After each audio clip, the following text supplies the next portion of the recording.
Yes, magandang gabi po, no? Luzon, Visayas at Mindanao. Ito na naman po ang Philippine Debaters Association. Meron po tayong debate sa gabing ito. So maganda po ang labanan ngayon dito sa PDA, ano? Sa pagitan ni Brother Vincent Rosales, isa pong freelancer. At saka si Brother Luther D. Parini mula sa Jehovah Witnesses. So, nagpapa-shoutout si Brother Jojo Risiona. Oswaldo is watching, nandito na sa loob. Ano? So, bago tayo mag-umpisa, nais ko munang ipaalam kasi bago ngayon dito si Brother Vincent. No? 10 minutes, pero pwede nyong makiusap sa moderator kung gusto nyong dagdagan. Pero ang natural natin dito na ginagawa, palagi 10 minutes ang presentation, 7 minutes ang cross-examination. So 30 seconds to answer the question. Kapag may categorical question, dapat sagutin muna ng categorical bago mag-explain ng 30 seconds. Kung wala namang sagot, kung ayaw sagutin ng categorical, pwede ninyong hingin sa moderator ang 15 seconds para ipaliwanag bakit ayaw nyong sagutin ng categorical. Either fallacy or out of the box na question. So yun po, no? At saka sa rebuttal stand natin sa second round, ganun pa rin. 10 minutes sa rebuttal stand, then 7 minutes sa cross-examination. No ad hominem, no mga masasamang pananalita. No? Siyempre, alam naman natin yan, nagbabawal yan, be professional in dealing the debate. Okay? Mga brothers, ready na ba? Okay ba ang ating rules para sa inyo? Kung meron kayong komento patungkol sa rules, tahimik ka muna kasi may debate, baby CJ. Ano? Mute muna. Okay. So, salamat, no? So, kung meron kayong mga gustong baguhin sa allotted time natin dito sa ating debate rules, pwede naman yung sabihin sa moderator. Pero kung wala naman kayong reklamo sa allotted time, so proceed tayo sa debate. Brother Vincent and Brother Luther? Yes. Okay, Brother Vincent? Nag-yes na si... Ikaw makita. Yes. Ready na ako, ready na. Okay, so umpisa natin ang debate sa pamamagitan ng pagbibigay ng tigda 2 minuto para ipakilala ang kanilang mga sarili. Unahin po natin si Brother Vincent, ang ating affirmative side. Brother Vincent, 2 minuto lang. Okay, magandang gabi po sa inyong lahat, sa lahat ng mga taga-subaybay at sa kabuuan ng Philippine Debaters Association. Magandang gabi sa lahat ng pamunuan. Ako po si Vincent Rosales. Isang freelancer po. Ako po ay taga Las Piñas, 48 years old. First time ko lang po ngayon na makikipag-usap ng debate sa ganitong pamamaraan. Magandang gabi po ulit. Salamat po. Okay, yun po si Brother Vincent Rosales ng Freelancer. So bigyan natin kay Brother Luther D. Parini ng JW. Brother Luther? Magandang gabi sa inyong lahat. Ako si Luther D. Parini. Patango ako sa anyaya ni Brother Vincent na pag-usapan ng tungkol sa blood transfusion ng mga saksi ni Jehovah dahil hindi siya sang-ayon. Kaya nagbigay siya ng conviction na mali ang pagbabawal na ito ng mga saksi ni Jehovah. At napagkasunduan namin na gawin ito sa online debate. Magandang gabi po ulit sa inyo lahat. Okay. Yun po ang dalawang debatista sa gabing ito. Ano? So antabayanan po natin ang topic na kanilang pag-uusapan sa gabing ito. Patutunayan na mali ang JW sa pagbabawal ng blood transfusion dahil walang mababasa sa Biblia. Affirmative natin dito ay mula sa Freelancer, Vincent Rosales. At ang ating negative side ay si Luther D. Parini mula sa Jehovah Witness. Pero bago yan, batiin mo natin si Master Dennis, si Jose Miller, at saka, dito pala, yung kaibigan ko, si Brother Noel Perfecto, Amen. at saka si JM, no? So, tuloy tayo sa debate. Kanina yung iba nabati ko na. So, tuloy tayo sa debate natin. Bibigyan natin ang ating affirmative side ng 10 minuto para itayo ang kanyang pagpapatunay na mali ang JW sa pagbabawal ng blood transfusion dahil walang mababasa sa Biblia. Brother Vincent, 10 minuto po. Okay, maraming salamat po, moderator. Una sa lahat, ako po ang inyong maliit na kapatid kay Kristo Jesus. Bumabati sa inyo magandang gabi po sa lahat ng mga taga-subaybay at na mga nakamonitor sa ating live na streaming. Una sa lahat, patutunayan ko na ang pagsasali ng dugo ay mali ang Jehovah's Witnesses dahil nga sa ito'y walang mababasa sa Biblia. Unang-una, letra por letra, wala rin.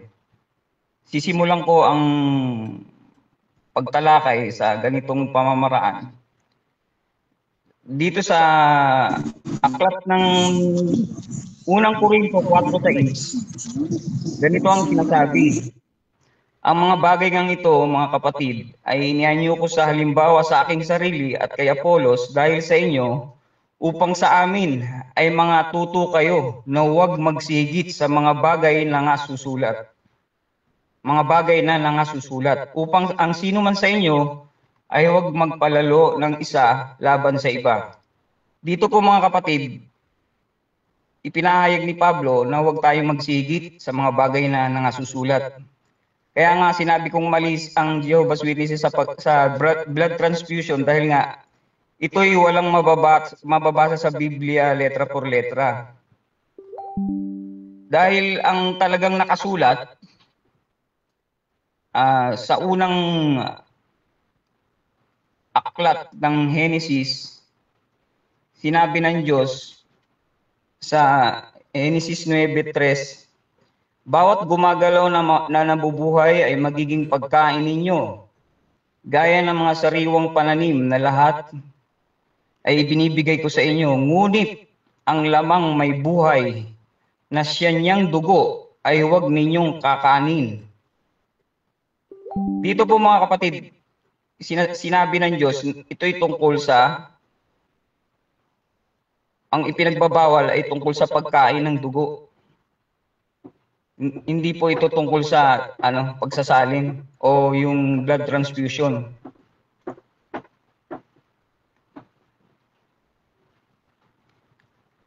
At dito po sa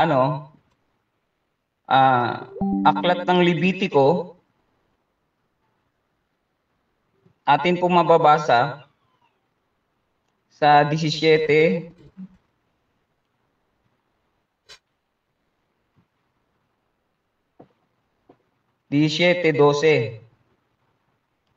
kaya ito talagang nakasulat. Kaya't aking sinasabi sa mga anak ni Israel, sino man sa inyo ay huwag kakain ng dugo ni ang taga-ibang bayan na nakikipamayan sa inyo.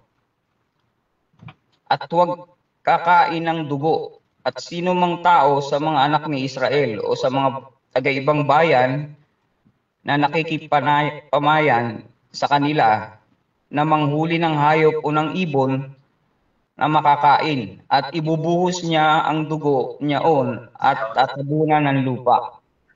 Dito po sinasabi sa Levitico, tungkol pa rin po sa literal na pagkain. Kaya hindi po nababago ang kautusan ng Diyos mula sa Henesis hanggang sa Levitico, ipinahayag ng Diyos na tungkol ito sa pagkain at hindi po sa pagsasalin. Ayan po mga kapatid ang ating mababasa.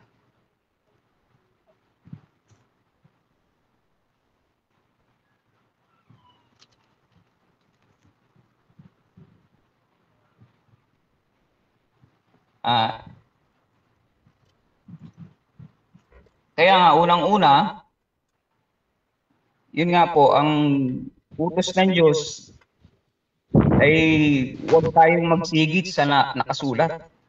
Kaya kapag hindi po nababasa, inihigitan na po natin. At yun po ay hindi po tama sa pamamaraan. Dahil yun ang batas ng Ebanghelyo na huwag tayong magsigit sa nakasulat. Kaya yung tinutukoy ko na blood transfusion ay halimbawa yun ng hinihigitan na po natin ang nakasulat sa Biblia. Dahil po sa Biblia, ang utos po ay huwag kakain. Yung ibig sabihin ng pagkain, yung isusubo mo yung pagkain, dadaan sa iyong ngunguyain mo, dadaan sa sikmura mo hanggang sa labasan ng dumi. Yun po ang pamamaraan. Ibig sabihin, magkaiba yan sa blood transfusion dahil po ang blood transfusion ay dinadaan lang direct sa ugat. At sa panahon po nung ituro at ipagbawal ng Diyos ang pagbabawal sa dugo, hindi pa po na-invento o na-didiscover ang blood transfusion. Kaya po, yun po ang nagpapatunay na hindi pa rin pala talaga tungkol doon ang tinutukoy ng Biblia. Yun po. 4 minutes remaining time.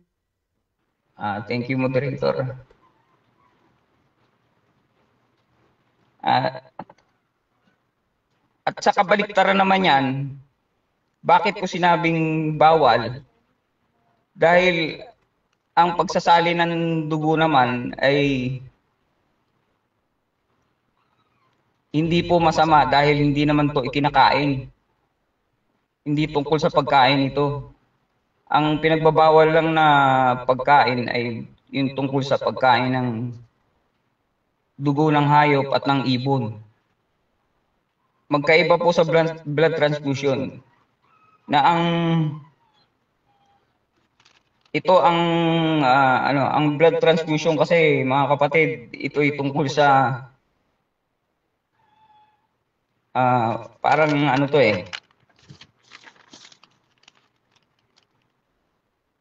isa sa mga paraan ng tao upang magdugtong ng buhay yung blood transfusion. Kaya hindi po masama na ibigay natin ang ating buhay dahil sa kapatid. At biblical po yan. Yan po ang dakilang pag-ibig, yung ibigay natin ang ating buhay sa ating kapatid. Gaya ng mga halimbawa, yung kapatid mo may kailangan ng bato sa kanyang kulang siya ng yung kidney. Pwede mong i-share po ang iyong bato sa kanya para siya mabuhay o mabigyan ng kanyang buhay. O kaya yung mata, kung gusto mong ibigay, pwede rin po. O kaya mga internal organ natin. Pwede mong ibahagi sa kapatid. Yun po ang kahulugan. Isa sa mga pamamaraan yan na pag-ibig sa kapwa. Na ibigay mo ang iyong buhay alang-alang sa iyong kapatid. Yan po mga kapatid. Kaya hindi po dapat ipagbawal yan. Dahil sabi nga sa Biblia, sa nakakaalam nga ng paggawa ng mabuti at ito'y hindi ginagawa, ito'y kasalanan sa kanya. Kaya yung pong alam mong mabuti na alam mong idudugtong mo ang buhay na yon sa pamamagitan ng pagbibigay mo ng dugo, na kung okay naman ang dugo mo, walang problema, walang sakit, o kaya na-check ng doktor na talagang malinis, pwede mo siyang i-share sa iyong kapatid para madugtungan ang buhay ng iyong kapatid. Yun po ang iniutos ng Diyos sa atin upang tayo ay mag-ibigan sa kapwa-tao. Yan lang po ang aking masasabi. Sa aking unang stand, i-wave ko na po yung oras ko. Okay, Maraming 40 seconds na i-wave. Check muna natin si Brother Tabini. Okay, Brother Luther, ready ka na ba para sa cross-examination natin? Okay, wait na bro. Okay, 7 minutes, Brother Luther, para sa cross-examination. Magandang gabi sa iyo, Brad Vincent. Ang una kong tanong, ayon sa ating topic, mali ang GW sa pagbabawal sa blood transfusion dahil walang mababasa sa Biblia. Ibig mo bang sabihin, maling ipagbawal ang kahit na anong bagay kapag walang mababasa sa Biblia? Anong kahit anong bagay na yan? Kasi, At the time, halimbawa, kasi mahirap yung tanong. tika, clarification yun. Clarification yun. Pakiulit ang tanong, Brother Luther. Tinatanong ko kasi sabi niya, ayon sa topic namin, mali ang GW na ipagbawal ang blood transfusion dahil walang mababasa sa Biblia. Ang tanong ko, mali bang magbawal ka ng isang bagay dahil walang nababasa sa Biblia? Yun ang tanong ko. Categorical po ba? Hindi, Ayun, categorical. sa akin, sige, sasagutin ko. Mali siya dahil nga sa sinabi ng Diyos na hindi ka pwedeng humigit sa nakasulat. Mga tuto tayo na huwag tayong magsigit sa nakasulat. Kaya kapag binawal mo na wala namang utos na ipagbawal yun, humihigit na po tayo sa nakasulat. Next Yun lang question. po. Okay, bali follow-up question lang ito itong tanong ko ngayon, follow-up doon sa sagot mo. Sabi mo mali, magbawal kung wala namang nababasa sa Biblia. Ang tanong ko, mali bang ipagbawal ang shabu kasi walang mababasa sa Biblia? May nababasa po sa Biblia siya po. Walang letra por letra pong mababasa, pero meron pong mababasa. Bawal po yan ayon sa Biblia. Yung Next question. sigarilyo, bawal bang kasi walang mababasa ng sigarilyo sa Biblia eh. Wala po. Pero yung diwa po meron pong mababasa. Diwa ito bang pagbabawal ng saksi sa abortion kahit sa diwa wala ito? Meron namang batas tungkol sa abortion, yung pagbububo ng dugo. Bawal po yan sa Biblia. So ibig mong sabihin, hindi mali kung mayroong diwa. Kung sakto po doon sa talagang diwa niya. Pero kung malayo doon sa sa topic at hindi naman masama, hindi po yan. Okay, sunod kong tanong, sang-ayon ka ba na walang mababasa sa Biblia na pwede magpa-blood transfusion? Sangayon ako, wala talaga mababasa yung blood transfusion. Kasi nung isulat yung Biblia, wala namang, hindi pa na tutuklasan yung blood transfusion. Yun lang po. So dahil sang-ayon ka na walang mababasa sa Biblia na pwede magpa-blood transfusion, sang-ayon ka rin na hindi pwede mag-blood transfusion dahil walang mababasa sa Biblia. May kadiwa po yan. Yung blood transfusion, yun po yung pagbibigay buhay sa ating kapatid. Pag-ibig po yun. Yung ibigay mo ang yung buhay, alang-alang sa iyong kapatid. Sige. Yun lang po. Alin ang ginamit mo yung 1 Corinto 4:6, ang sabi mo, ang sabi doon, huwag hihigit sa bagay na nasasulat. Opo. Alin ang humihigit sa bagay na nasusulat? Yung hindi ka magba-blood transfusion, wala kang gagawin, passive ka, wala kang gagawin, hindi ka magba-blood transfusion, o yung magba-blood transfusion ka, alin doon ang humihigit sa bagay na nasusulat? Yung bang wala kang gagawin o yung may gagawin ka? Teka, medyo nakalito yung tanong mo. Ang tanong ko, nakakalito yung tanong Hindi ko alam paano Iklian mo lang, Brother Luther. Iklian mo lang. Babawan mo lang. Sandali lang, Brother Vincent. Iklian mo lang yung direct na tanong Brother Luther. Kasi ang ginamit kasi niyang talata ay 1 Corinto 4:6 na huwag hihigit sa bagay na nasusulat. Ang tanong ko, alin ang humihigit sa bagay na nasusulat? Yung may gagawin ka o yung wala kang gagawin? Yung may gagawin o wala? Parang, teka. Alin doon? Kasi huwag kang hihigit. Walang nakasulat. Hindi ka pwedeng humigit doon. Ano ang humihigit? Ano ang humihigit? Yung wala ka lang gagawin o yung may gagawin ka?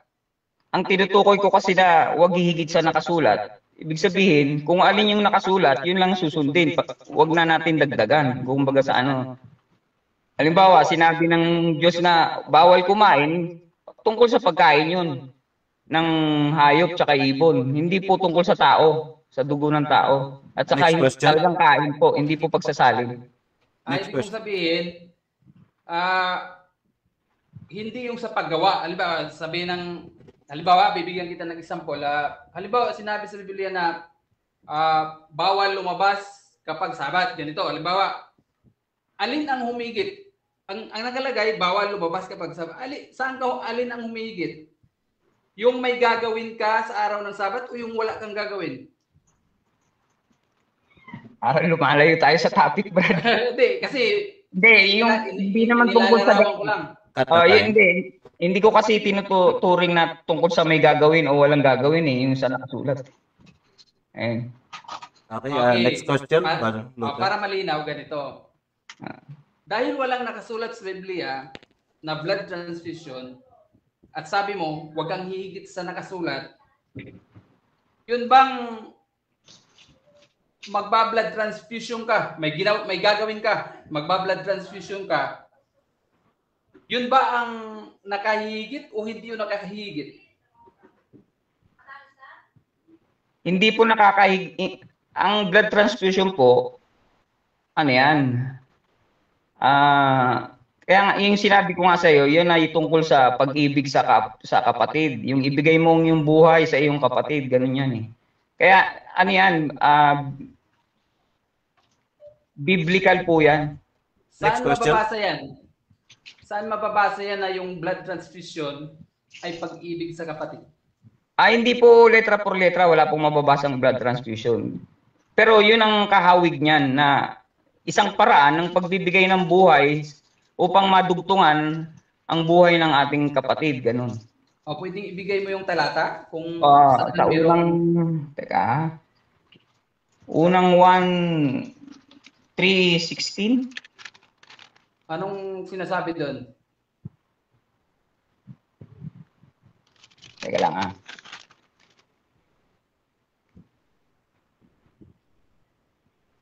Next question. Babasahin ko pa ba? Teka, cut natin yung time, 40 seconds. Wait lang. Kasi babasahin natin. Sige, nakakat yung time for 40 seconds.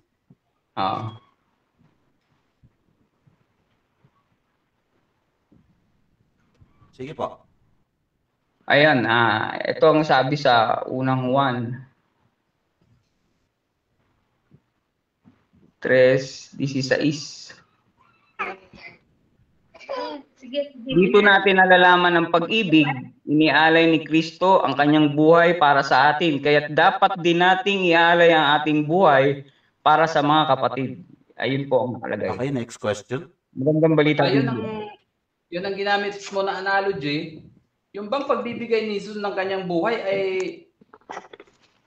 blood transfusion yun? Hindi. Wala. Ano yun? Halimbawa yun ang pagbibigay ng buhay. Walang kinalaman yung blood transfusion doon. Kasi sa atin, sa modern, pwedeng blood transfusion yung kahulugan nun. Yung ibigay natin ang ating buhay para sa kapatid. Yan. Next question. Okay, dinidiglan ko na yung ano ko.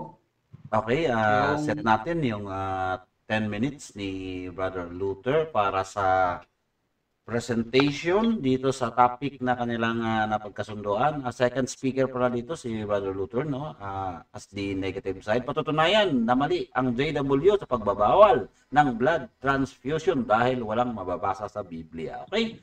10 minutes, Okay. Brother Luther. Masalamat po sa pagbibigay ng oras. Topic namin, mali ang GW. Nagbigay ka agad siya ng conviction na mali ang GW sa pagbabawal sa blood transfusion dahil walang mababasa sa Biblia. Eh kung maalala niya yung mga tinanong ko sa kanya, yun na yun ang analogy doon sa mga tinatanong ko. Halimbawa, wala namang nakalagay sa Biblia na bawal magshabu. Wala nakalagay, meron daw. Oo. Walang nakalagay sa Biblia na bawal manigarilyo. Pero ipinagbabawal ng marilyon. Walang nakalagay sa Biblia na bawal yung sadyang pag-abort. Walang nakalagay eh. Pero ipinagbabawal ng mga reliyon. Kaya sa una pa lang, ay giba agad yung stand ni Mr. Rosales na mali ang GW sa pagbabawal sa blood transfusion dahil walang mababasa sa Biblia. Bakit? Kasi marami kasi tayong pinagbabawal na hindi naman natin mababasa sa Biblia. Oo. Kaya doon pa lang sa unang pagtatanong ko, naitumba ko na kaagad yung topic niya. Tumba na kaagad yung topic niya. Ngayon, ako ang magtatayo, kailangan bawat punto na itatayo ko dito, igigibain niya. O kahit positive siya, dahil kapag hindi niya giniba, hindi na siya makakabangon uli. No? Ang unang katwiran, kaya tinanong ko siya doon sa 1 Corinto 4:6, kung yung alin ang kung humihigit, yung bang may gagawin ka o yung wala kang gagawin. Kasi yung hindi ka magpapa-blood transfusion, wala kang gagawin nun. Wala kang gagawin nun, hindi ka magpapa-blood transfusion. Kaya hindi yun nakakahigit sa bagay na nasusulat kasi wala ka namang gagawin eh. Alin ang humihigit sa bagay na nasusulat? Yung magpapa-blood transfusion ka. Bakit? Wala namang nakasulat na pwedeng magpa-blood transfusion, ba't nagpa-blood transfusion ka? Yun ang humihigit sa bagay na nasusulat, hindi yung wala kang gagawin. Kasi doon sa pag-blood transfusion mo, may ginagawa ka na humihigit sa bagay na nasusulat. Okay. Dito na ako sa unang puntong itatayo ko. Bakit tama ang mga saksi ni Jehovah na ipagbawal ang blood transfusion? Unang-una, walang karapatan ang tao gumamit ng proseso sa dugo maliban sa kung ano ang layunin nito na nakasulat sa Biblia. Walang karapatan ng tao. Bakit?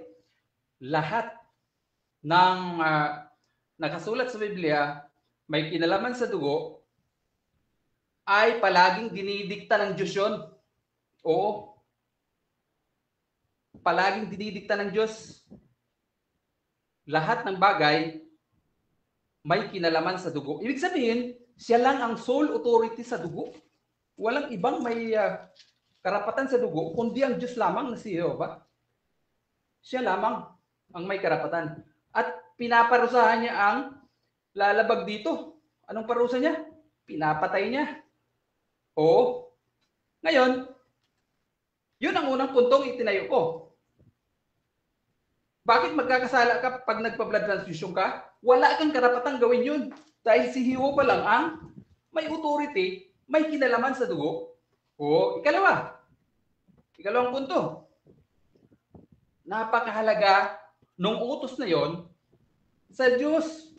Napakasagrado nun. Bakit? Nung ibinigay sa tao yung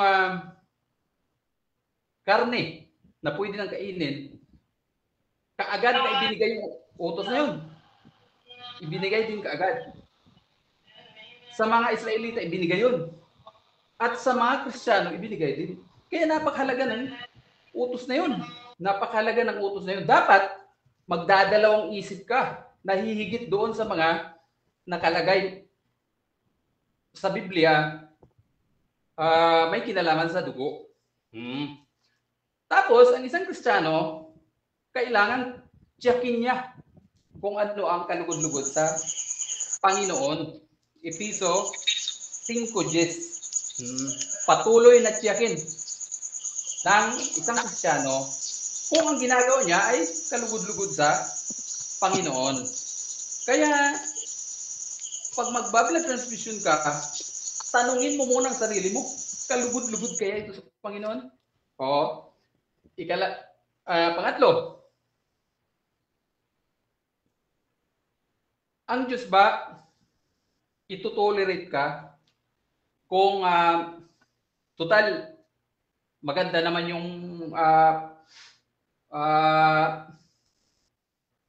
layunin mo? O, pero walang sinabi ang Diyos na gawin mo to, kaya lang maganda naman yung layunin mo. Ano kaya ang nakasulat sa Biblia may kinalaman doon? Isang example natin ay si Uza. No? Si Uza, maganda naman yung intention niya kasi matutumba na yung arka ng tipan. Matutumba na eh. Ang ginawa niya, sinalo niya yung tipan. Maganda yung intention ni Uza. O katulad din ng sinabi mo na yung pag-blood transfusion ay maganda ang intention nun kasi magliligtas ng buhay. O yung kay Uzan naman, maganda ang intention niya dahil sinalok niya yung arka eh, matutumba na eh. Pero anong nangyari? Nagalit si Jehovah. Kaagad-agad pinatay si Uza. Oo. Ano kaya ang dahilan? May nalabag si Uza. Oo. Ano ang nalabag ni Uza? Bawal humawak doon ang mga hindi Levita. O doon sa kaban. O si Uza ay hindi Levita. O, kaya dapat tiniyak muna niya kung yung gagawin niya ay kaaya-aya sa Panginoon. Oo. Hindi yung magdidesisyon ka lang dahil ito maganda naman ito eh. O, yan ang example natin na ang Diyos basta sagrado yung bagay niya, tulad ng arka ng gaban, sagrado yun, pinakialaman mo yun na hindi ka inutusan, may kaparusahan ka. Oh. Ngayon, yung panlima, ang dugo, ayon sa diwa ng Levitico 17:14, iyon ay non-transferable. Oh, ang dugo ay hindi mo pwedeng ilipat sa iba. Oo, non-transferable yun. Bakit? Bakit non-transferable? Basahin natin yung Levitico 17:14. Ang sabi dito, dahil ang buhay ng bawat nilikha ay ang dugo nito. Nakuha niyo yung punto? Ang buhay ng bawat nilikha. Ibig sabihin, yung dugo ng individual, 2 minutes sa kanya lang yun. remaining time. Walang ibang magmamayari doon dahil naroon ang buhay. Kaya hindi mo pwedeng ilipat yun. Bakit? Yung dugo ay buhay niya. Kaya pag nilipat niya yun, sisingilin ka ng Diyos. Sisingilin ka. Bakit nilipat mo yung buhay mo? Yung buhay niya, ba't nilipat mo sa'yo? Sisingilin ka ng Diyos, son. Dahil ang buhay ng bawat nilikha ay ang dugo nito. Yun ang mga katwiran na hindi dapat ipagbawal ang blood transfusion. Kaya tama ang saksi ni Jehovah sa pagbabawal ng blood transfusion. Ano pa?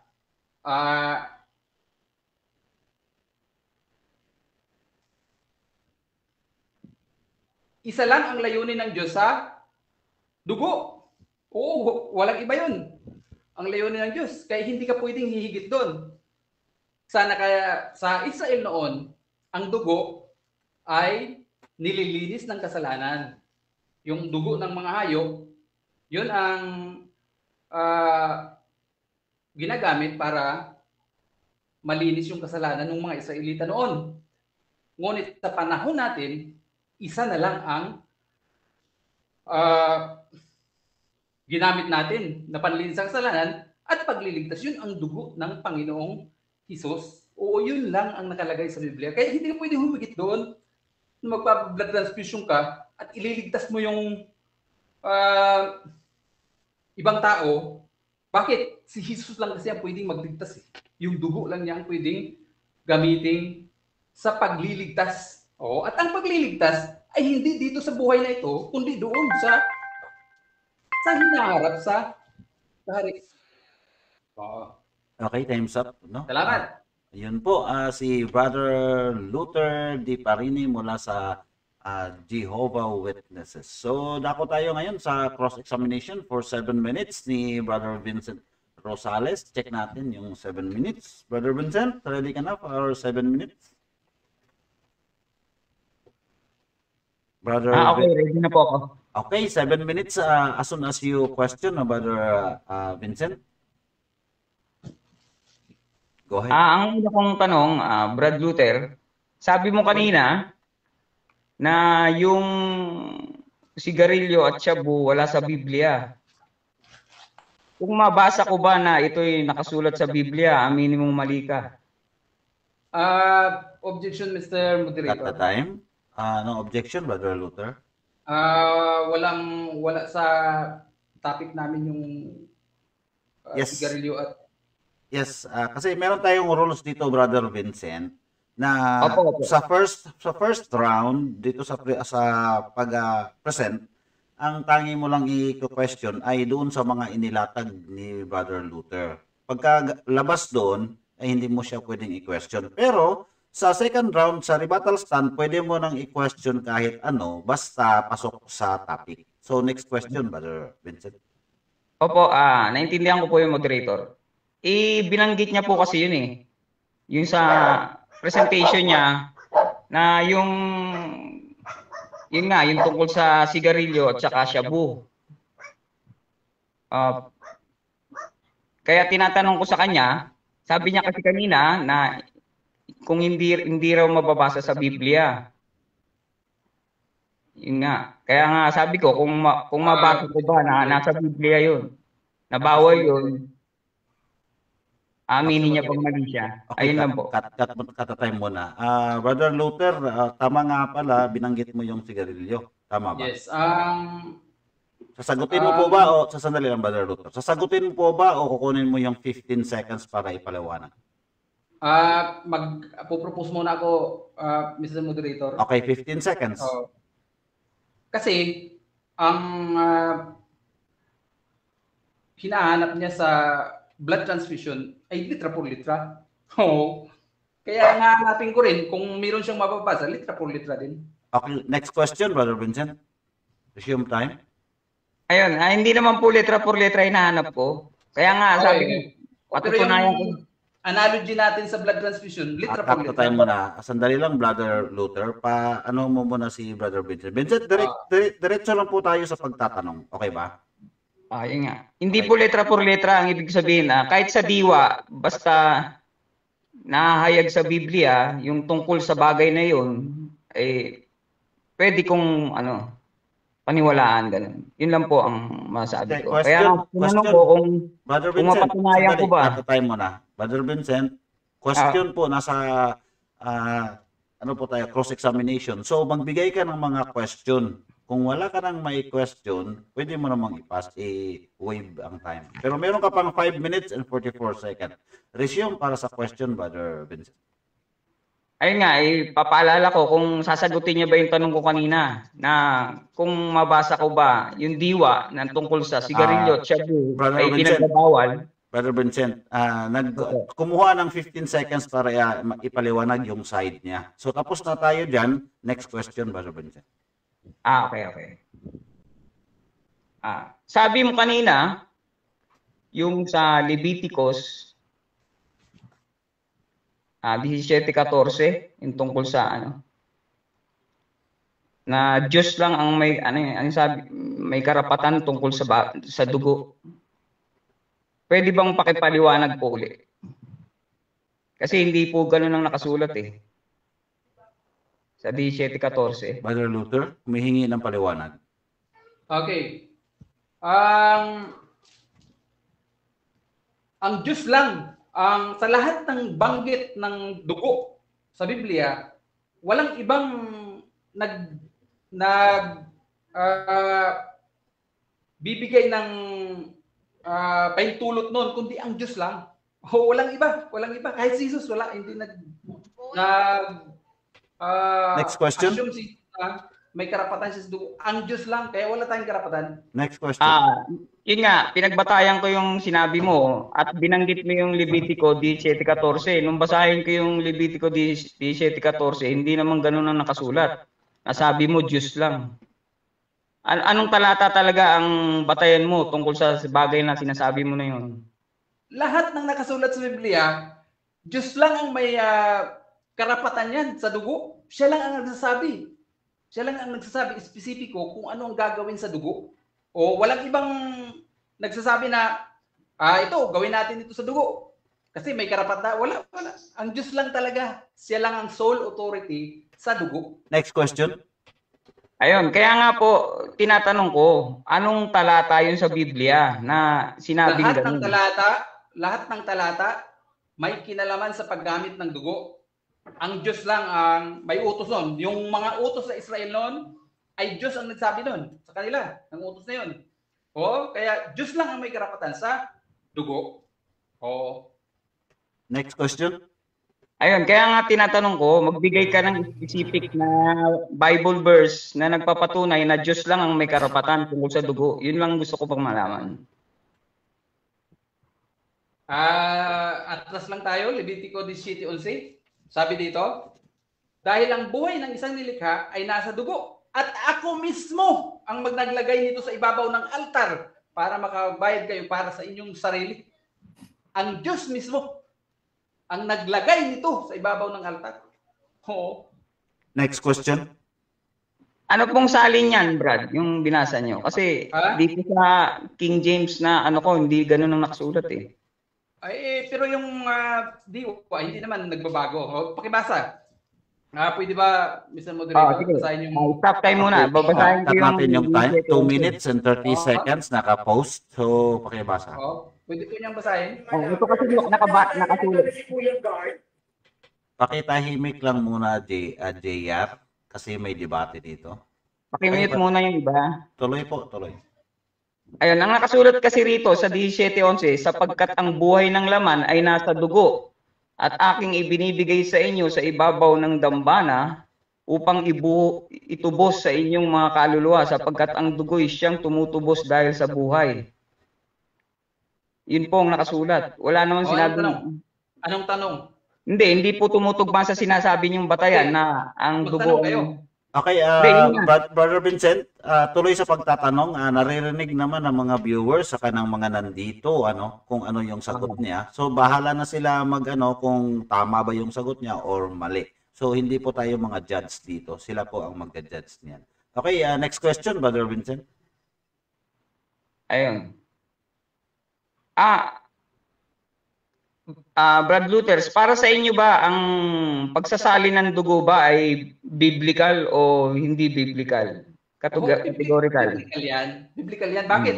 Doon sa binasa mo 1 Corinto 4:6, huwag hihigit sa bagay na nasusulat. Yung pag-blood transfusion ay paghigit yun sa bagay na nasusulat.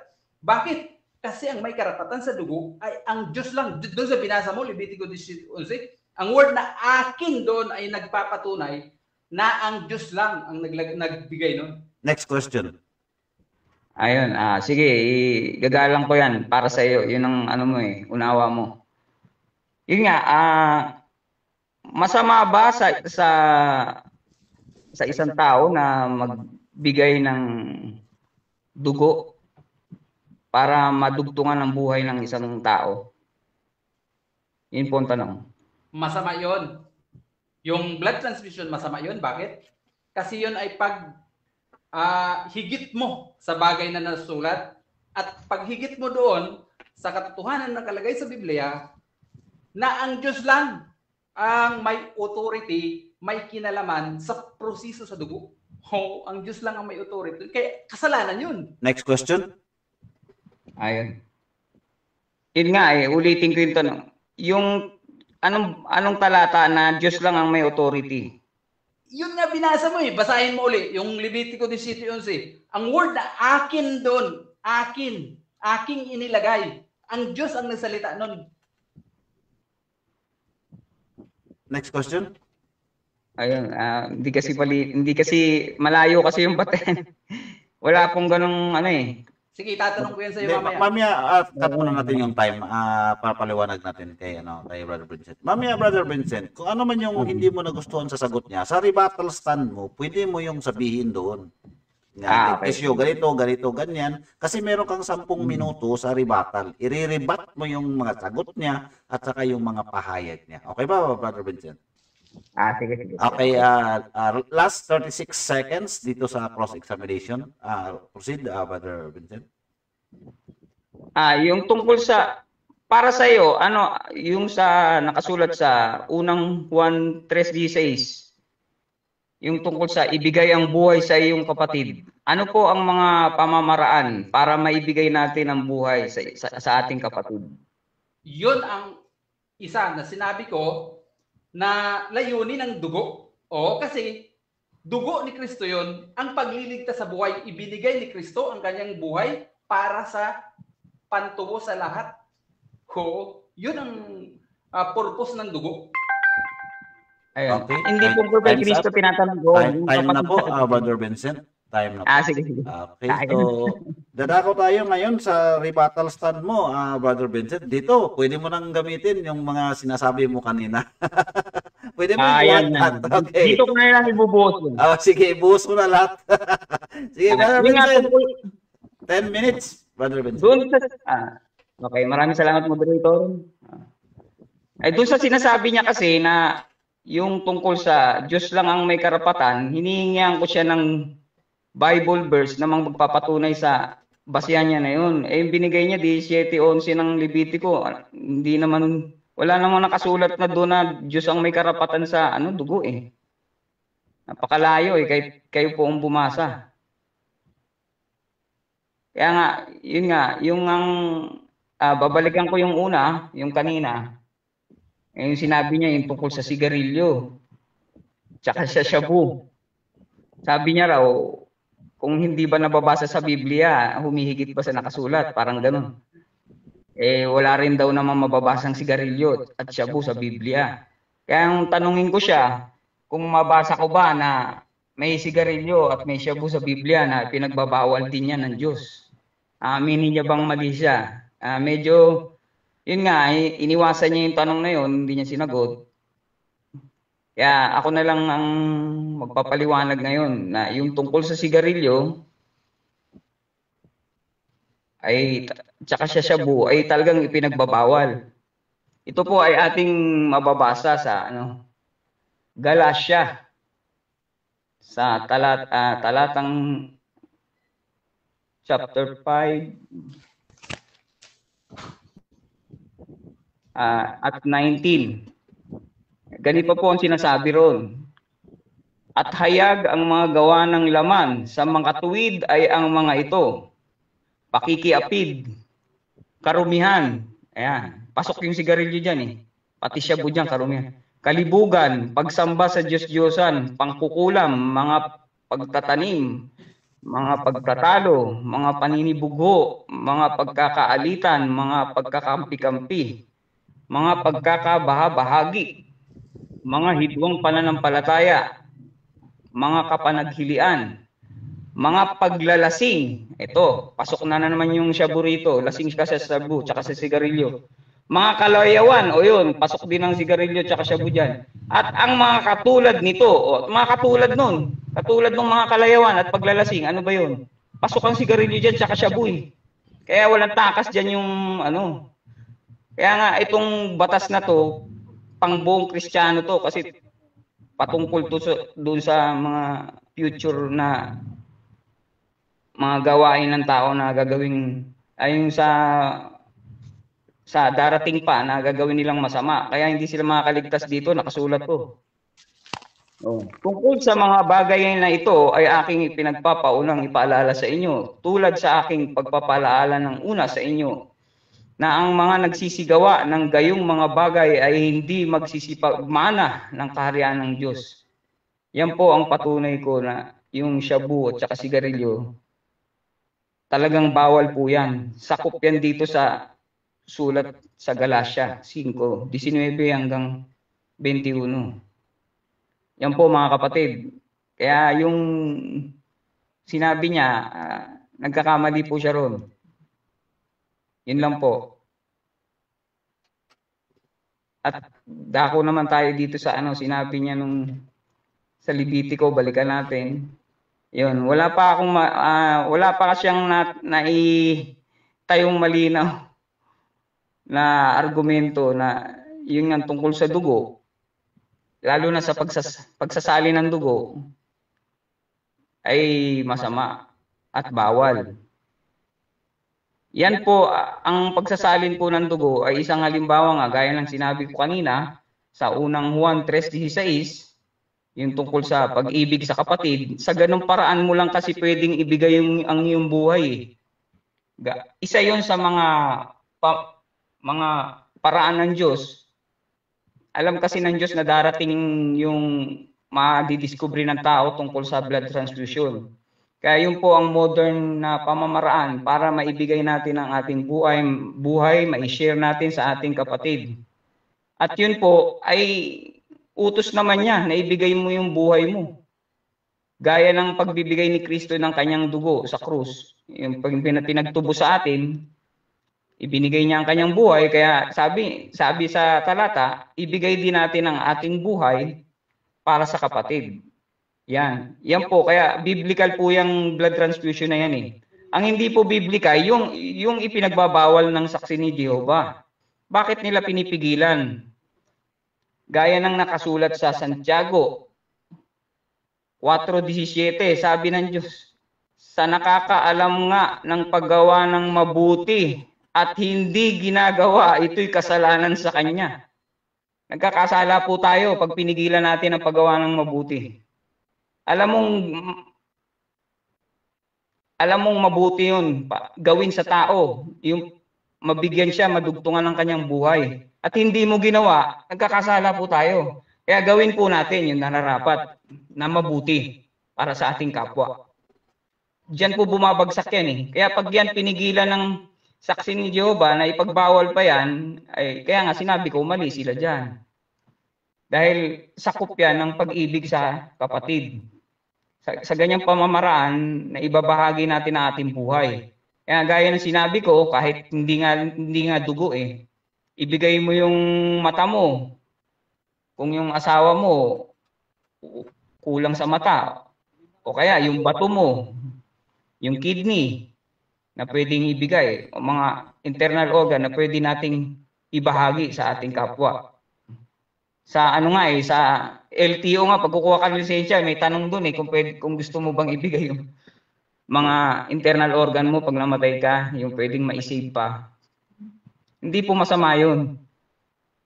Kasi, alam mong mabuti yun eh. Kaya gagawin mo yun. Para hindi tayo magkasala. Dahil nga sa sinabi, sa nakakaalam nga ng paggawa ng mabuti at hindi ginagawa, ito'y kasalanan sa kanya.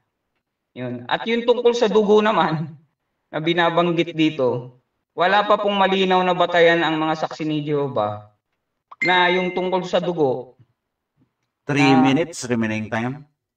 Yung pagsasali ng dugo, napakalayo po yan sa batayan nila na kumbaga sinasakop na nila yun tungkol dun sa pagkain. Ang dugo naman kasi, pinagbawal talaga ng Diyos yan mula't simula tungkol sa pagkain niya ng hayop tsaka ibon. Na yung dugo noon, ibubuhos mo sa lupa, tatabunan pa.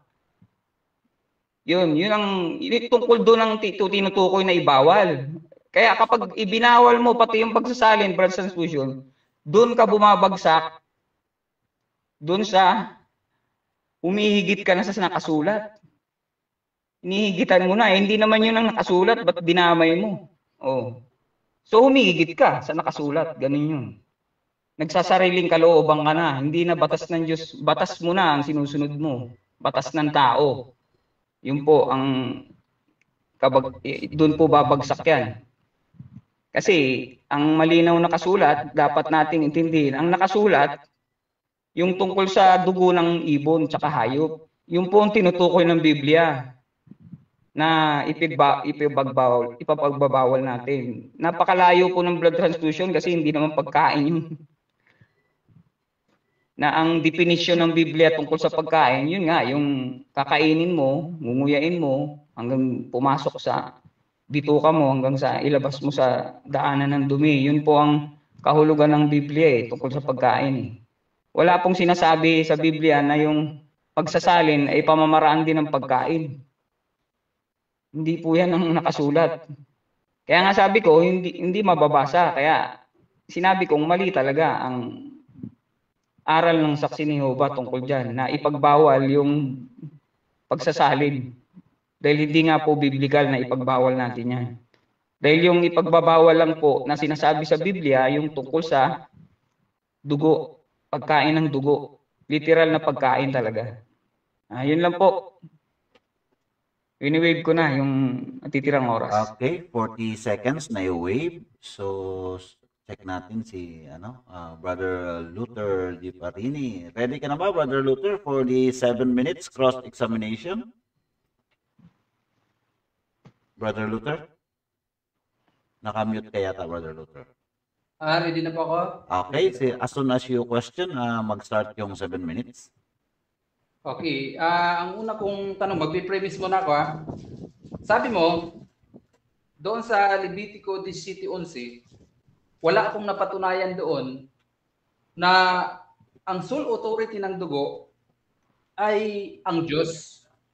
Dahil sabi mo, yung akin naman, ay hindi naman yun tumutukoy sa Diyos o sa kanino man. Ngayon, ang tanong ko sa iyo, kapag ba mabasa ko doon sa konteksto ng Levitico 17:11 na Diyos ang nagsabi nun, aaminin mo na mali ang blood transfusion.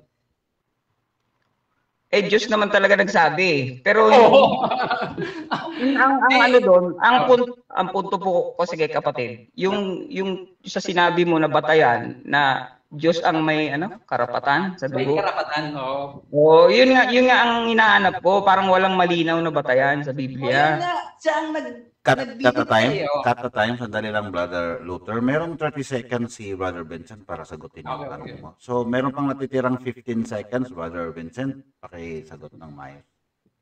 Yun nga, inahanap ko kasi yung batayan mo na Diyos ang may karapatan sa, yung sa dugo, sabi mo, Diyos lang. Yung binigay mong talata, binasa ko, hindi naman yun ang nakasulat. Walang Next ganun. question, Brother Luther.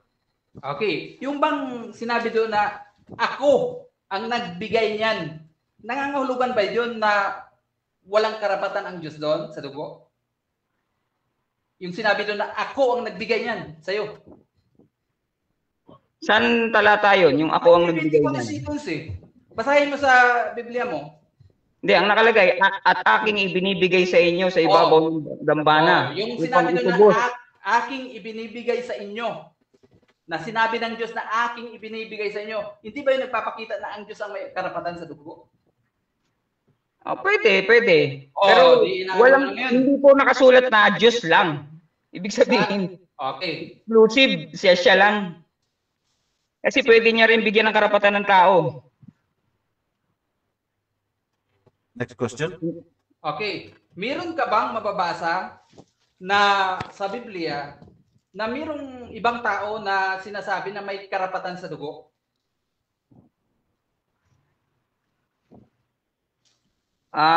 Wala pa akong nababasa siguro. Pero ang point ko kasi, yung tungkol sa dugo, yung ibigay mo yung buhay kasi ang dugo isang paraan yan ng pagbibigay ng buhay sa iyong kapatid. So, ibig sabihin, binibigyan tayo ng karapatan ng Diyos na ibigay ang ating buhay sa ating kapwa sa pamamagitan ng dugo. Okay. So, inaamin mo na yung Levitico 17:11 na tinatanggi mo kanina na ang Diyos may authority sa dugo, inaamin mo na ngayon na may authority ang Diyos sa dugo. Hindi ko naman tinututulan yon, talagang may authority siya. Pero yung sinabi mo kasi na Diyos lang, parang siya lang. Pwede niya naman kasing ibigay yung authority rin sa tao. Yun Okay, ang meron ka bang, kaya nga tinatanong ko sa'yo, kung meron kang mababasa na ibang tao na nagpapakita na may authority din ka sa dugo? ayun nga, yung binigyan niya ng karapatan tayo na ibigay ang ating buhay sa ating kapatid, pagbibigay ng authority yun eh. Na pwede nating ibigay ang ating dugo sa kapatid. Kasi buhay nga yun eh. Para madugtungan ng kanyang buhay. Ganun yun. So Next pagbibigay question. Blood transfusion, yun ba ay pagbibigay ng buhay mo sa kapatid mo? Tulad, kasi ang, sandali lang ha, magpipremise lang ako. Ang analogy kasi doon, yung pagbigay ni Jesus sa buhay niya. Kaya nung ibigay ni Jesus yung buhay niya, namatay si Jesus. Ang tanong ko, yung bang blood transfusion, katulad yun ng analogy ng ginawa ni Jesus na pagbibigay ng kanyang buhay? Ang tungkol sa pagbibigay ng dugo ni Jesus at ang kanyang buhay, binabanggit lang yon bilang halimbawa sa pamamaraan ni Kristo yun eh, na ibigay, kung yun ng buhay niya na ibigay niya, manapa na tayo rin mga tao, pwede rin nating ibigay ang ating Next buhay question. alang-alang sa kapatid. Yun lang po. Ang analogy kasi doon, ginamit na analogy, yung pagbibigay ni Jesus ng buhay sa iba, na ganun din ang dapat naggawin nung mga magkakapatid. Nung ibigay, kasi analogy to eh. Ibig sabihin, magkapareho ito, kasi analogy eh. Yung buhay ni Jesus, nang ibigay niya, namatay siya. Yung bang blood transfusion, pag nagbigay ka ng dugo, mamamatay ka? Hindi naman tungkol sa kamatayan ng yung sinabi sa Biblia na yung ibinigay ni Kristo ang kanyang buhay alang-alang sa atin. Hindi naman yun pwede nating gawin eh, kasi iba yung Kristo eh. Pangkalahatan ng pagtubos nun eh. Itong sa atin, ano to, sa ating kapwa-tao lang to, hindi naman pangkalahatan Next to. Kaya question. ba tayo mamamatay? So inaamin mo na yung ginamit mong talata ng analogy na ay hindi lapat dito sa blood transfusion? Ay, lapat yan. Yung unawa mo lang ang hindi, kasi ipinaparehas mo kasi yung kamatayan ni Kristo eh, na dapat gayahin mo rin, hindi ganoon. Isang pamamaraan din yun, yung blood transfusion. Isang pamamaraan ng pagbibigay buhay. Yun ang point doon. Ang point doon, yung ibigay mo yung buhay, hindi yung Next mamamatay question. ka katulad kay Kristo. Hindi, tinatanong kasi kita kasi analogy yun. Analogy yung nakalagay doon. Yung buhay ni Kristo, na ganun din ang susundin ng mga magkakapatid. Analogy yun, magkapareho ng kalagayan. Ngayon, ang tanong ko sa iyo, magkapareho ba ng kalagayan yung magbibigay ng dugo sa iba? Sumagot ka naman kanina na hindi. O kaya nga, sinatanong ko sa iyo, na hindi lumalapat ba yung binigay mong talata sa pinag-uusapan natin na blood transfusion? Kasi sinabi mo na na hindi. Ganito. Hindi mo kasi naintindihan, kapatid eh. Yung tungkol sa kamatayan ni Kristo, alang-alang sa ating lahat yun eh. Pagkalahatan yun. Iba yun. Hindi naman sinabi sa Biblia na gayahin mo rin yun eh. Hindi po ganoon ang pag-unawa doon. Kahit basahin po natin. Time na po mga Brother Luther, Brother Vincent. So dako tayo sa rebuttal stand ni Brother Luther D. Parini mula sa Jehovah Witnesses. So Brother Luther, maraming salamat po. 10 minutes. Ang itinayo ko kanina, 5 punto. Sabi ko kasi negative ako. Wala kaming pinag-uusapan na diwa. Oo, dun sa topic namin. Ang topic lang namin ay plain lang na mali ang GW sa pagbabawal sa blood transfusion dahil walang nakasulat sa Biblia. Yun lang. Walang nakasulat. Ngayon, sabi niya, pwede naman pala yung diwa. Ngayon ipinapaliwanag ko sa kanya yung diwa. Bakit bawal ang blood transfusion? Una, ang punto na sinabi ko, ang may authority lang doon ay ang Diyos. Ngayon, sabi niya, itinatanggi niya na Diyos ang may authority doon. Kalaunan, tinanggap na niya na Diyos yun. Kaya lang sabi niya, hindi lang daw. Oo.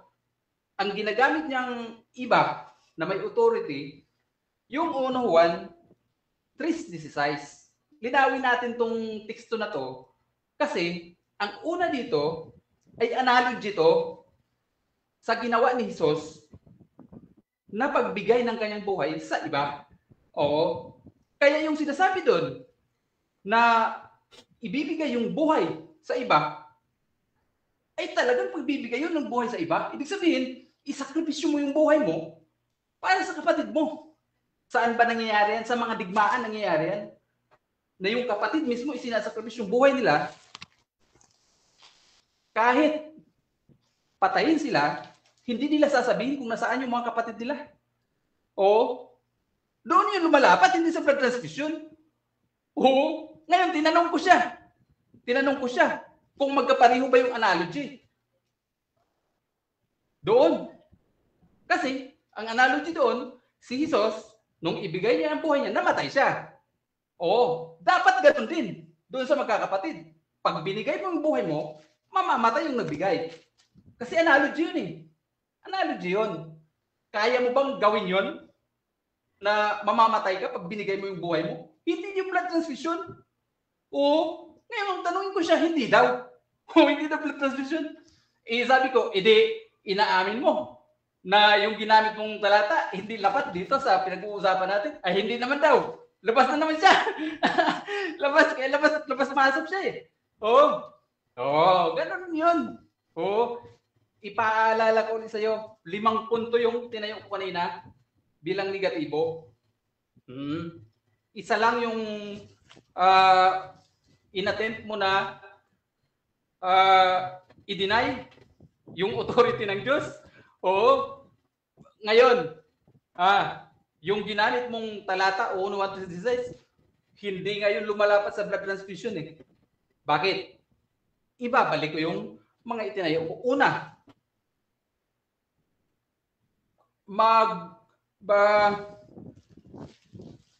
hihigit ka ba doon sa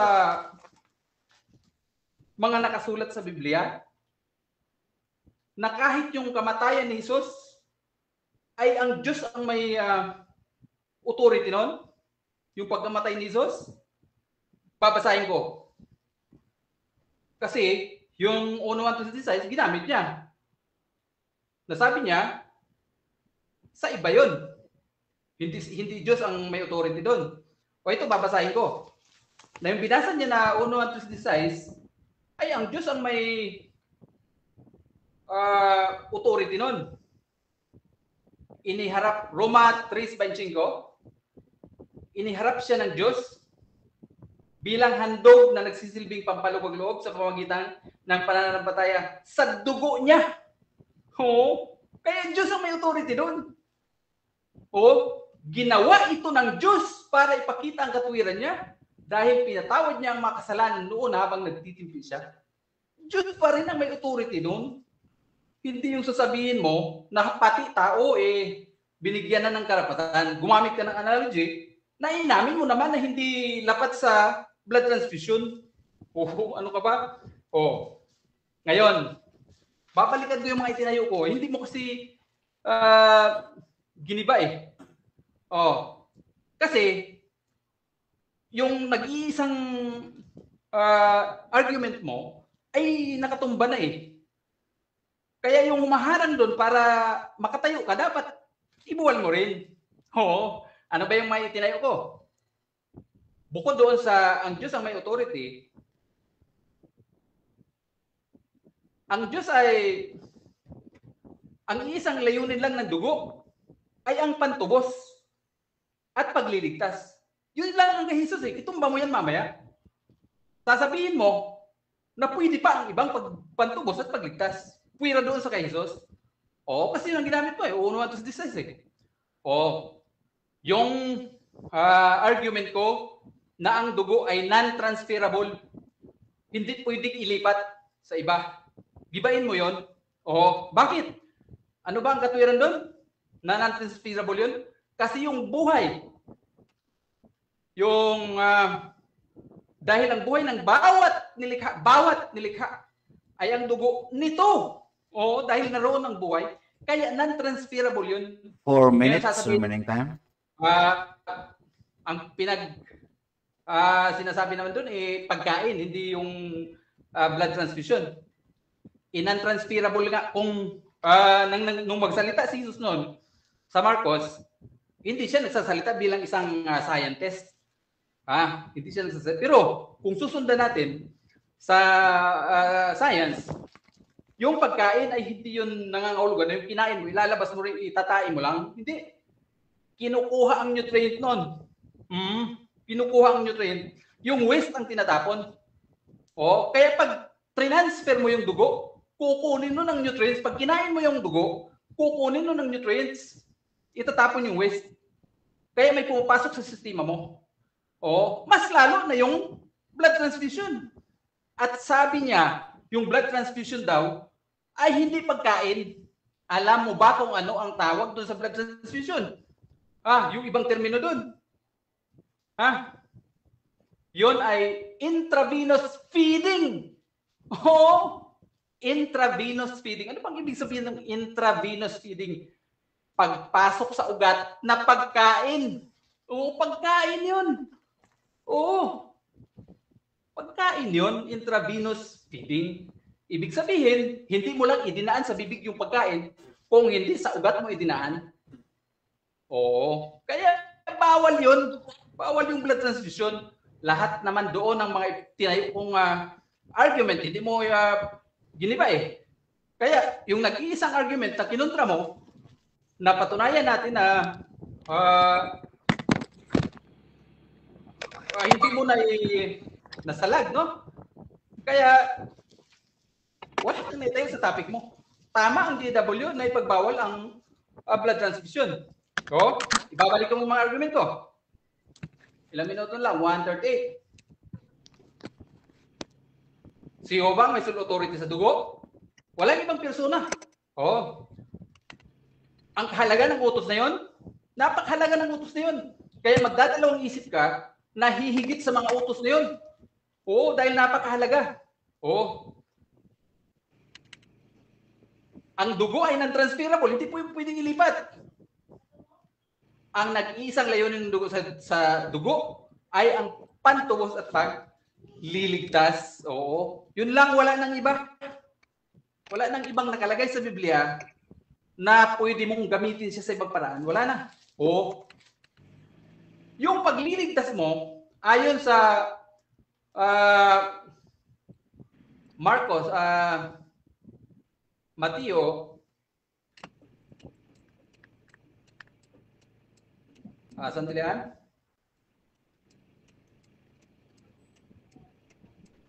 Walang isa man sa kanila ang makatutubo sa kapatid niya. Awit 49:18. Makapagbibigay sa Diyos ng pantubos para sa kanya. Wala. Para mabuhay siya magpakailan at hindi mapuntas sa hukay. Kaya isa lang ang purpose ng dugo. Pantubos at panlinis ng kasalanan. Ang sabi dito, awit 49:18, walang isa man sa kanila ang makatutubo sa kapatid niya. Kaya hindi pwedeng gamitin yung blood transfusion para tubusin yung buhay ng kapatid mo. Hindi po pwedeng gamitin yun. At ang buhay na totoo ay doon sa kaharian ng Diyos, hindi dito. Kaya sabi ng Biblia, mabuhay ka man ngayon, kung may wala mo naman yung pag-asa mo na mabuhay doon. Kaya ang totoong buhay doon hindi dito. Kaya malalabag mo yung pamantayan ng Diyos. Time's up, Brother Luther. So, set natin yung 7 minutes last cross-examination dito sa debate na patutunayan na mali ang JW sa pagbabawal ng blood transfusion dahil walang mabasa sa Biblia. So, 7 minutes last cross-examination, Brother Vincent. Go ahead. Nakamute ka yata, Brother Vincent. Ayun, okay. Okay, clear. Unang tanong ko, balik tayo sa paksa. Patutunayan ko ng Jehovah's Witness ay mali dahil nga pinagbabawal nila ang blood transfusion. Kaya ang una kong tanong, saan mababasa sa Biblia na ang blood transfusion ay pinagbabawal ng Diyos? Okay. Sabi mo kanina, yung sigarilyo at ang shabu ay bawal sa diwa. Ngayon, sinasabi ko naman sa iyo yung diwa kung bakit bawal yung blood transfusion. Una, hindi ka dapat humigit doon sa karapatan ng Diyos. Huwag mong pangunahan yung Diyos sa sole authority niya sa dugo. Oo, sinabi ko naman yun na ang Diyos ang may sole authority sa dugo. Wala kang karapatan doon. Next question. Oo. Medyo napuputol-putol siya sa sagot niya kanina. Hindi ko naintindihan. Pwede sa time, paano ulitin ko ba? ulit? Okay, post natin yung time. Ang nakanet niya, Brad. Ganito na lang, Brother Vincent. Itanong mo na lang ulit. Try natin. Sige. Ayun nga, dahil nga, kahit diwa, tatanggapin ko naman eh. Kung saan mababasa na ang blood transfusion o pagsasali ng dugo ay pinagbawal ng Diyos. Ito. Ito ang diwa. Una, ang Diyos lang ang may authority sa lahat ng banggit sa dugo sa Biblia. Ang Diyos lang ang may authority noon, wala ng iba. Kaya wala kang karapatan na pangunahan yung authority ng Diyos. Yun ang una. Pangalawa, binasa ko, walang ibang gamit ang dugo sa Biblia, kundi panlinis ng kasalanan at pantubos. Next question. Yun ang diwa noon. Kaya bawal yun. Sige, yun ang sagot mo eh. Pangalawa kong tanong, yung sabi mong ang dugo ay non-transferable. Saan talata mababasa po yun? Levitico 17:14. Non-transferable yun. Bakit? Sabi dito, dahil ang buhay ng bawat nilikha, hindi lang ito hayop, bawat nilikha ay ang dugo nito. Oo. Kaya yung buhay ng bawat nilikha ay ang dugo niya. Next question. Oo, kaya hindi mo pwedeng ilipat yun. Oo nga, alam naman natin yun na ang bawat buhay ay nasa dugo ng bawat nilikha. Ang tanong doon, asan yung bawal, yung non-transferable doon? Wala namang nakalagay sa 14. Hindi. Dapat maintindihan mo yung diwa nga. Sabi nga, diwa eh. Kasi ang diwa doon, siya ang may-ari ng dugo. Yung dugo niya ay kaluluwa niya yon. Siya ang may authority doon, o may-ari noon. Yung dugo, yung may-ari kung kaninong dugo yon. Kaya hindi mo pwedeng i-transfer yung sa kanya yun eh. Ngayon, kung itatransfer mo yun sa iba, Next question. hindi na-transfer mo yung buhay mo doon sa iba. Kasi ang kaluluwa ay buhay eh. So, yung sinabi mong kaya hindi pwedeng i-transfer, ikaw lang nagsabi noon, wala sa talata. Wala sa talata. Nandun sa diwa. Wala rin eh. Nandun sa diwa. Nandun sa diwa ito ha. Kasi pag sinabing diwa, Brother Vincent, hayaan mo muna, Brother Vincent, si Luther mag-explain ng 30 seconds kasi meron siyang allotted time na 30 seconds. Okay, Brother Luther? Dahil ang buhay ng bawat nilikha ay ang dugo nito. Ang dugo ay ang kaluluwa nung may buhay. Oo. Ngayon, ililipat mo yung dugo, di ililipat mo yung kaluluwa. Oo. Pwede ba yun? Ililipat mo yung kaluluwa? Hindi pwede yun. Next question. Ayun, parang sige, yun ang sagot mo na eh. Pero nalalabuan pa rin ako. Balipat ako ng tanong. Yung sinabi mo, yung tungkol sa anong pakahulugan nyo tungkol sa pagsasali ng dugo na sabi mo, feeding? Anong feeding yan? Intravenous feeding. Ibig sabihin nun, ang intravenous feeding ay ang pagpasok sa ugat na pagkain. Kaya feeding yun eh. Feeding. Alam mo naman yung word na feeding. Pagkain. Ano yung feeding? Oo. Ha? Yun nga, yung sa salitang sinabi mo na yun, nasa Biblia ba yun? Hindi. Yun ang tawag ng pagsasali ng dugo. Yung topic natin eh. Sabi mo, hindi yung pagkain. Yun ang tawag ng isang term pa dun sa blood transfusion eh. Intravenous feeding. Kaya pagkain yun. So, pakahulugan lang yan ng tao. Ibig sabihin, meaning ng tao. Hindi po pakahulugan ng Biblia. Hindi, yung sa Biblia po ang tinatanong ko. Yung blood transfusion, yung blood transfusion, hindi yung pakahulugan ay ginawang kahulugan lang ng tao, kundi yun talaga ang isa niyang pangalan. Okay, sige. Granting na, yun nga, pakahulugan ng tao talaga yan. Siyempre, meaning niya, sila nakaimbento niyan, yun ang tawag nila, feeding yan. Ito ang tanong ko naman. Yung bang tungkol sa pagbabawal ng dugo, ano ba yan? Na mababasa sa Biblia, ang nakasulat kasi doon, pinagbabawal yung dugo patungkol sa mga hayop at ibon. So hindi kasali yung tao rito na pinagbabawal. Ito ang sagot ko. Leviticus 17:11, sabi dito,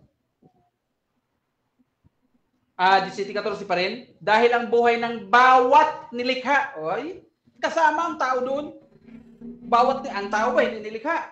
Hindi nilikha ang tao eh. Kaya kasama ang tao doon. Next question. Ayun, sa konteksto nun, wala namang sinabing tao kasi yun eh. Kaya nga sino mang kumain yan ay ihiwalay. Ibig sabihin, patungkol pa rin yan sa hayop eh. Objection, Mr. Moderator. Yes, cut the time. So, anong objection, Brother Luther? Magtanong lang siya. Yes, tama po, Brother Vincent. Nasa tatanong po kayo. Papunta na nga yung tanong ko doon. Okay. Resume time, 50 seconds na lang, Brother Vincent. Resume time. Yung tungkol sa pagkain, tungkol sa dugo na yon na binabanggit, yung konteksto nun, tungkol po yun sa laman o buhay, tungkol pinag-uusapan po ron yung dugo na yun, tungkol pa sa mga hayop at ibon. Kasi yun po mulat sa pool, yun po ang tinutukoy ng Diyos na ipagbawal sa atin na kainin. Sa tanong mo, saan mababasa dyan na pati tao kasali? Yung nakalagay na bawat nilikha, ang tao nilikha din, kaya kasama ang tao doon. Ngayon, nung iutos yun sa mga Kristiyano, ang nakalagay na umiwas sa dugo. Yun na ang nakalagay sa Acts 15:28-29, umiwas sa dugo. Yun na lang. Bakit? Kasi nung first century, mayroon ng mga taong gumagamit ng dugo, katulad nung bloodletting. Okay, time's up po, no? So, yun po ang huling cross-examination dito sa second round sa rebuttal parte, ano? So, dako tayo sa 5 minutes summary conclusion. Pero bago yan, basahin natin uli para maunawaan ng mga bagong pasok. At ang topic po na kanilang pinag-uusapan, patutunayan na mali ang JW sa pagbabawal ng blood transfusion dahil walang mababasa sa Biblia. Ang ating affirmative side dito ay si Brother Vincent Rosales ng Freelancer. Ang ating negative side ay si Luther Di Parini mula sa Jehovah Witness. So 5 minutes, unahin natin si Brother Luther. Brother Luther, 5 minutes. Okay. Na itong ba natin yung topic niya na mali ang GW sa pagbabawal sa blood transfusion dahil walang nakalagay sa Biblia. Bakit? Kasi sabi niya, pwede naman pala diwa. Nandito nga ang diwa. Sinasabi ko sa'yo kung bakit bawal ang blood transfusion. Unang napakalakas na diwa dahil Diyos lang ang may authority noon. Huwag mong pangunahan ng Diyos sa authority niya. Delikado yun. Bakit? Pinapatay ng Diyos yung nangunguna sa authority niya. Katulad ni Haring Hosias. Bigay siya ng handog na hindi naman siya libita. Nagkaroon siya ng epilepsy. Yung sakit sa balat. Si Uza, hindi naman siya inutusan. Sinalo niya yung arka, pinatay siya ng Diyos. O kaya dapat huwag mong pangunahan ng Diyos sa authority niya. At malinaw yung ibang tinayo ko na hindi naman niya ginalaw. Ano yon? Yung dugo, ang tanging gamit sa Biblia ay panlinis ng kasalanan at pantubos. Yun lang. Yung binasa niya, 1:1-6, yun na yun ang lumalapat doon yung dugo ni Jesus. Pantubos at panlinis ng kasalanan. Ano pa? Yung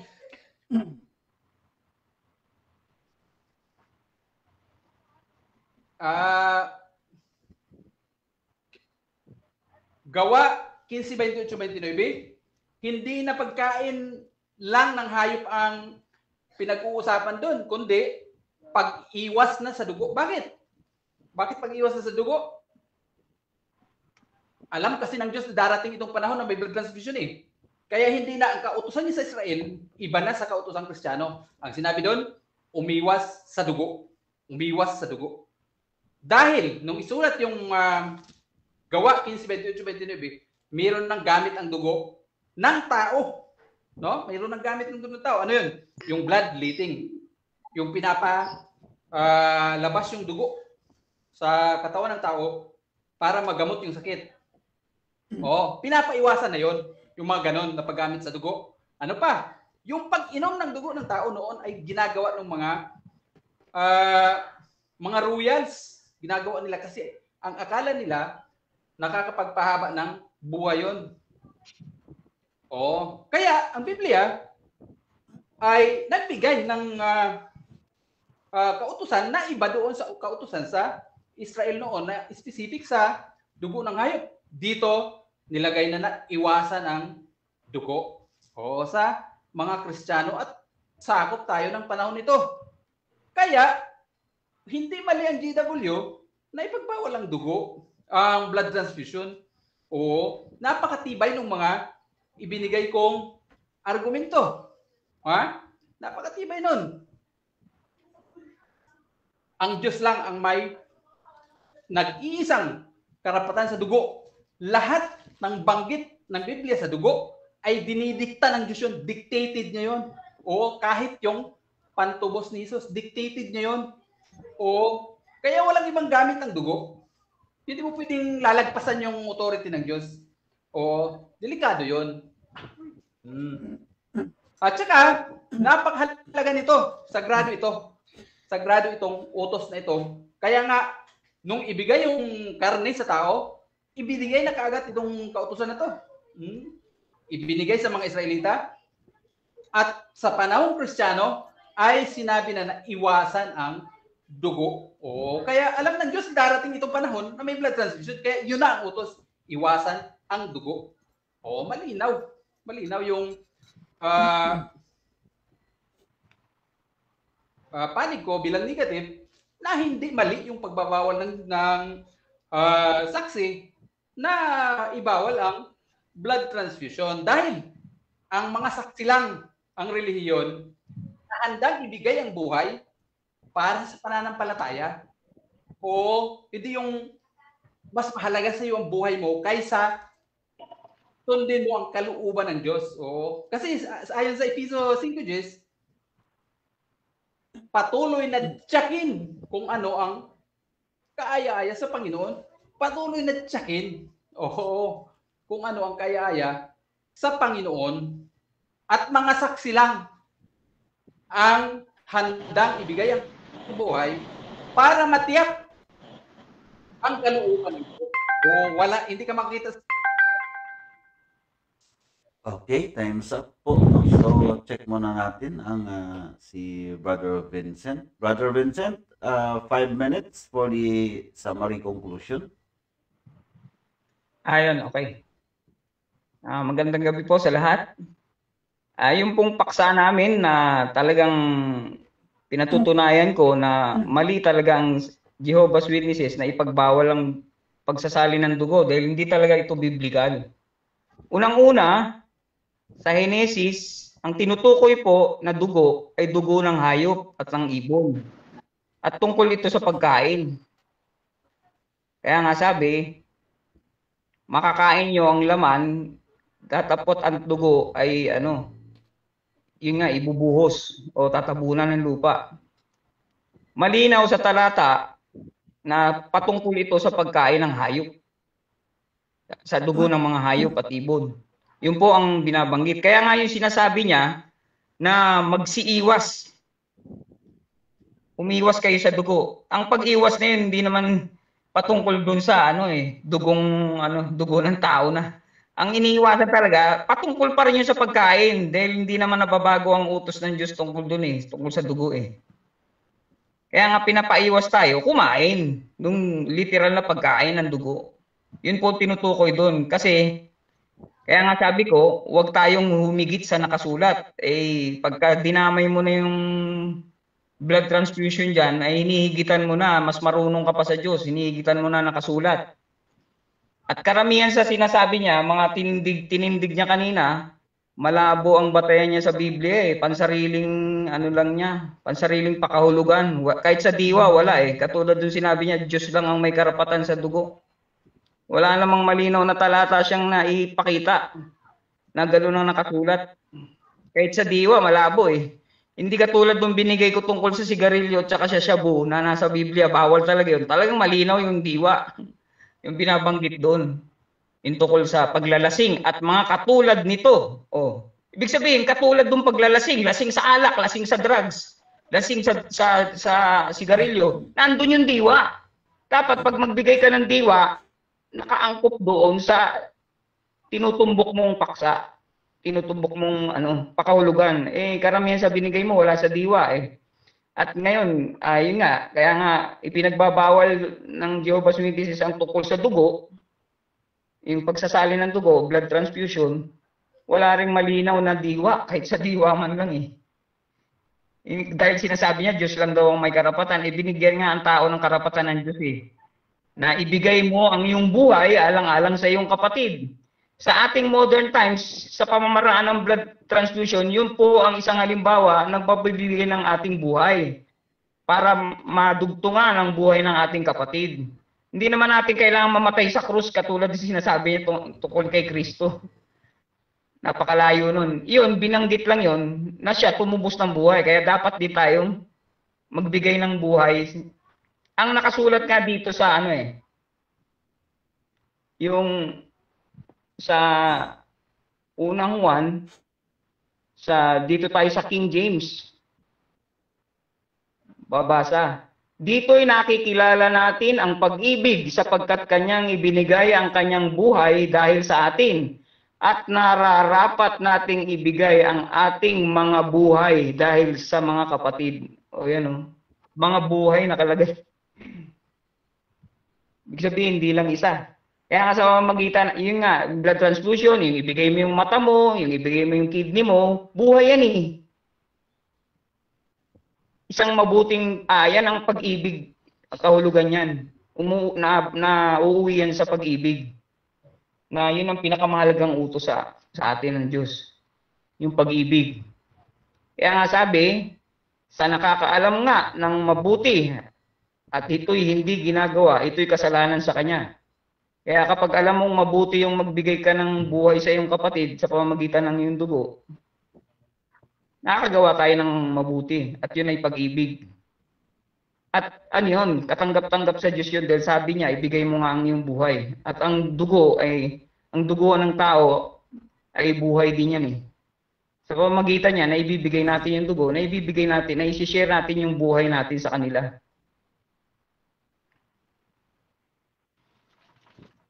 At doon sa sinabi niya doon sa marami siyang sinabing malabong pakahulugan eh. Yung pakahulugan ng sabi niya sa yung kahulugan feeding daw yun, yung tungkol sa pagsasali ng dugo eh pakahulugan yun eh, pakahulugan ng tao yun, hindi naman ng Biblia eh. Hindi po yun, Brother Vincent. Ay, sige, thank you. Okay, yun po, yung huling summary conclusion ng dalawang debatista. Pero bago yan, batiin mo natin si Jose Miller Reyes, Edmar Baldosa, Ray Villa, Armando Senior Vasquez, si Oswaldo kanina. Dito pala si Pastor Shamaya Bro, at si Aguila Eagles, si Jerry Lovino, Bible Preacher. So magandang gabi po sa inyo at salamat po sa pagsuporta ninyo sa inyong mga kapanalig na nandito. Ang iba naman ay kumukuha, umuhugot ng mga pwedeng makuhang aral. So dito po sa Philippine Debaters ay aralan lang po ito. Wala po tayong personalan dito. Ginagawa po natin ang debate nito para maipahayag po natin ang ating mga natutunan at ating mga pananampalataya. Nirerespeto po natin ang bawat panig ng pananampalataya. Kunin natin yung magagandang binitawan nilang mga verses na tumutumbok sa para matuto tayo, madagdagan ng ating pagkaunawa. So maraming salamat po kay Brother Luther Di Parini at saka kay Brother Vincent Rosales. Bigay natin ngayon kay Brother Luther ang 2 minuto sa greeting, shout out, plug-ins, Brother Luther.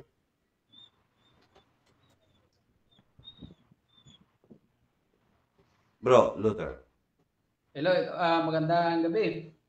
Salamat uli sa Philippine Dental Debaters pala, hindi Dental Association o Debaters Association sa pagbibigay ng pagkakataon na paabot sa mga tao yung tindig ng Jehovah's Witness sa pagbabawal sa blood transfusion. Yun ang tindig at mga saksi lang ang gumagawa noon. At salamat din sa mga GW na nandito at sa mga matitinding debater na nandito. Sila Aguila, si Sir Shimaya at iba pa na mga magagaling na debater. Magandang gabi at salamat sa inyong lahat. Okay, dako tayo kay Brother Vincent Rosales. Brother Vincent? Ayun, magandang gabi uli sa lahat ng taga-subaybay at lalong-lalo na sa ating moderator na napakahusay. Talagang nagustuhan ko yung yung pag-uusap na to, maayos at matiwasay. Nagpapasalamat din ako sa aking kadibate si Brad Luther. Umahanga ako sa inyo mga saksi ni Jehovah kasi halos lahat ng reliyon pabor talaga sa blood transfusion, pero kayo talagang pinaglalaban niyo yung ito'y hindi dapat i-practice ng tao. So siyempre may kanya-kanya naman tayong paniniwala, pakahulugan. Para sa mga nanonood, bahala na po kayong humusga sa amin kung ano yung magandang natutunan nyo. Yun. Nagpapasalamat ako sa Philippine Debaters Association at sa lahat ng mga pamunuan nito. Sa ating mga bisita ngayon, hindi ko na isa-isahin. Maraming salamat po sa inyong lahat. God bless po. Salamat sa Diyos. Yan lang po.